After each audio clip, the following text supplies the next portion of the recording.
fantastic. The animal kingdom really needs people like you to help care for the endangered animals and ensure their survival, especially these beautiful creatures behind me.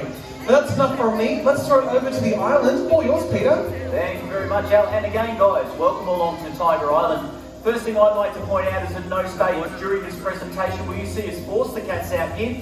It's always going to be about encouraging them with their favourite treats, having a bit of fun along the way. Now, we find the audiences that participate the most in our presentations really do get the most out of it. So if you see something you like, make sure you let the cats know. Bit of clapping, cheering, screaming always means that we're going to have a great presentation out here. I'm going to introduce you to the two tigers that we have out here at the moment. On my right hand side over here, sitting in the shade, we have the lovely Adira. Now Adira is a 6-year-old female, currently weighs in around about the 160 kilo mark, and she is going to be worked by Patrick today. Now we've also got one of her younger sons out here. This here is Jarvie. He's a 2-year-old male. He weighs in at 170 kilograms, and he's going to be worked by Mel today. So guys, these are the cats that are about to do your presentation. How about we start off right now with a nice big round of applause. Come on, let's everybody get right behind the cats. Alright, so let's get underway. Now we're going to be starting off with some milk out here. It's just a normal full cream dairy milk. This first behaviour, one that we refer to as a sit-up there. Jarvie leading the way, and it looks like Adira is quite happy just sitting over there in the shade. And you know what? That's quite fine on a day like today. Coming back over to Jarvie here, sitting up like that. Obviously it's going to give them just that little bit of extra height in their body. Now, looks like Jarvie's decided to cool off in the pool here too. Now these are some of the things that we face when we're doing the presentations, and as you'll notice, we're not getting all worried about it, we're not too concerned. As I've just mentioned, we don't ever force the cats to do these behaviours. If they want to go in the pool or just sit in the shade, that's fine by us. You can see Adira sitting in the shade doing the sit-up over there, so we can work around these little issues. And the sit-up again, just again, great way to gain a little bit of height from their body. So say they're walking through long tall grass, try to locate prey or position something like that. That would obviously come in very, very handy. Now they can sit in this position for extended periods of time, and a great way to demonstrate some size for you. So we're going to see Jarvie go into this behaviour one more time. We might see if Adira wants to go into our next behaviour, and Jarvie won't be too far behind. This is one that we refer to as a rise.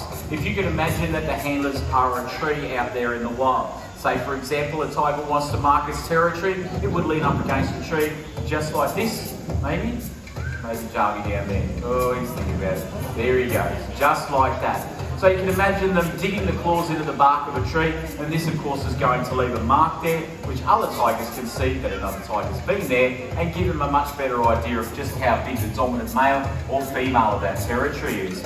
Probably feels really nice to them as well, stretching the ligaments in and around the claw area, and also too helps to keep their claws in tip-top condition by removing any bit of dead claw that might be there. So again, extremely functional behaviour for a tiger.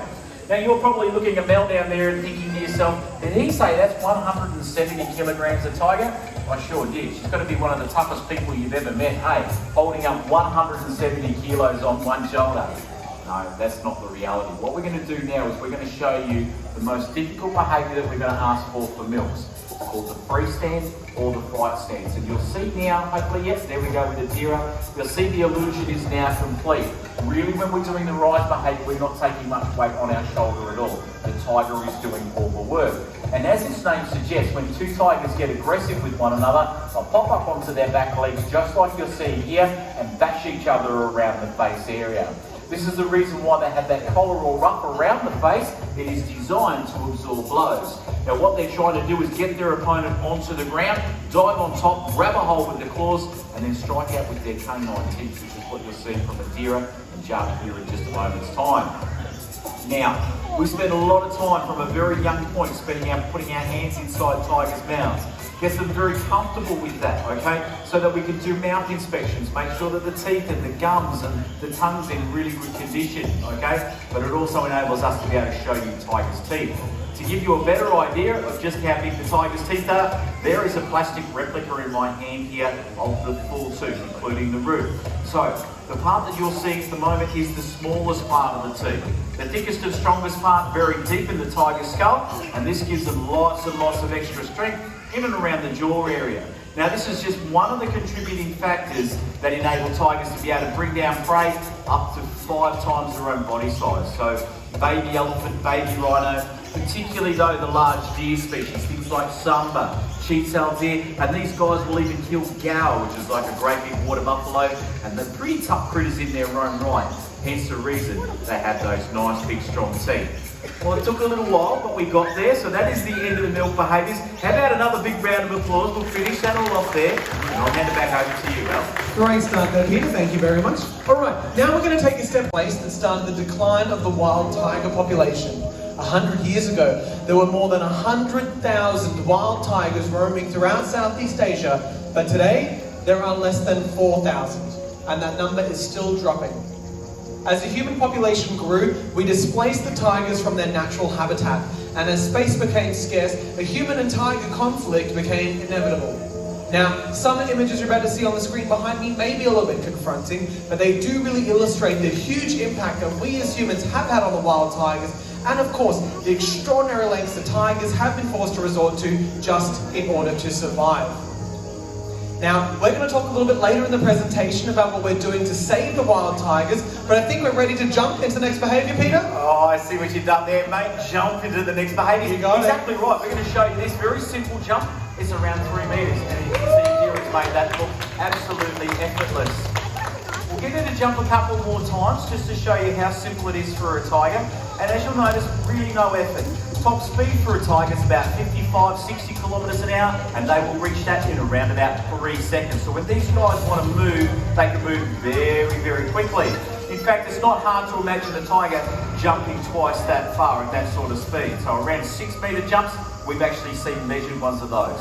Now Pat's going to, it wasn't quite what he was looking for. He said meat didn't quite land in the right spot. What we're going to try and do is a bit of combination jump for you. So Pat's going to get her back up onto the platform once she's finished off that free little bit of meat that she got there. I will also point out that this is up and above their diet.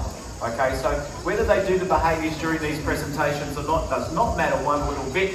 It is entirely up to them, and yeah, sometimes they get 3 pieces, especially when the handlers are a bit ordinary at throwing. Anyway, we're going to see if we can get a deer to sprint across the ground. Sprinting across the ground. Super, super fast. And up into the... Well, let's give her a round of applause for outsmarting Pat. Alright, so here comes Jarvie. He's got a bit more of an advantage and he's a bit longer. So the girls tend to be a bit shorter. He's around 3 metres from the tip of his nose to the tip of his tail. So nice big long cap there. So really all he's doing is just stretching from one side to the other. Really not putting too much effort in it. Now, the fact that he's only 2 years old, he's really only just starting out on doing these behaviours. It's all about confidence. The jump off the ground will be the next thing he learns, and he's probably still a little bit away from that. So Mel may try, it is entirely up to her as part of his training to say this is all fun for us and the Tigers. Here he comes, and she's going to have a go. And it hit him on the nose. Well, let's give him a round of applause anyway. I think he deserves that. Alright, now so far there have been behaviours that you see out here are behaviours that tigers would need to use out there in the wild. We're going to now show you a technique of training that makes our lives so much easier. It is called mark training. Very simply, the mark is a piece of board, put it on the ground, tiger walks over and places both front feet on it. Very, very simple to train. Stand on the bit of board and I'm going to give you tons of food. But now we have a tiger located wherever we need them to be. So for example, we want to take the tiger's temperature or give them their yearly vaccinations. Maybe we want to bring a vet team in nice and close to have a look at any issues that they might have, or maybe we want to have a look at joint movement in older tigers. As you see, by using 2 mark boards, we can move them from point A to point B, which enables us to be able to look at those joints very, very effectively. Obviously though, this then comes in handy for doing media.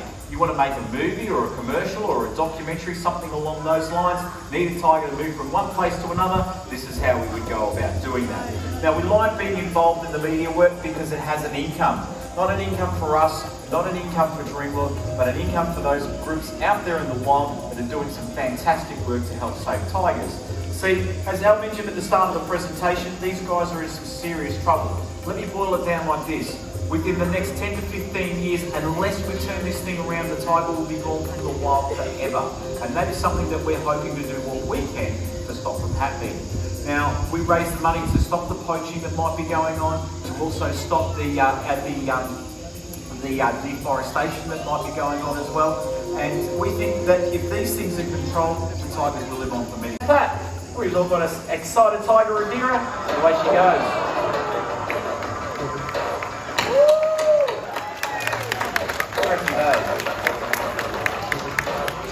Now look at the incredible strength that she's using to hold herself up there to finish off that bit of chicken, make sure that no one else is going to steal it, and then she makes her way back down the tree. Now another little known fact about tigers is that they like water. We're going to prove to you right now, that's not true. How about that? You almost got it. Awesome, isn't it? Alright, so we're going to move her out of the way and we're going to try another thing in the pool here. We're going to see if we can get Jarvie to actually launch into the pool. Obviously we need Adira to move out of the way because our tigers have worked out that hey, if I just sit in the landing zone, free piece of chicken might come my way. So we'll move her out of the way. Here he comes, nice and wet. Oh, what do you reckon? Give him a big round of applause. Well, let's keep that applause going for all our tigers and tiger handlers out on the island. Thank you so much for coming out here today, folks. We hope you enjoyed seeing these amazing natural tiger abilities and, of course, learning about the really important work of the Dreamworld Wildlife Foundation and how you too can help us save the wild tigers. Now, before we go anywhere, we do have one last message for you from some of the anti-poaching patrol over in Sumatra right here on the big screen.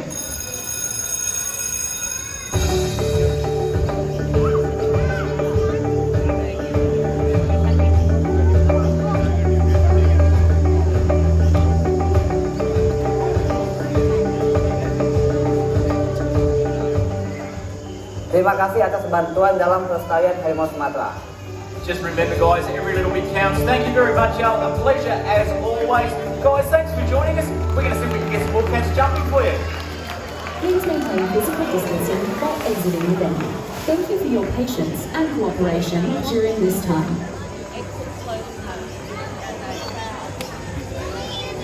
So we're going to see the last one. Well, we got lunch and then order.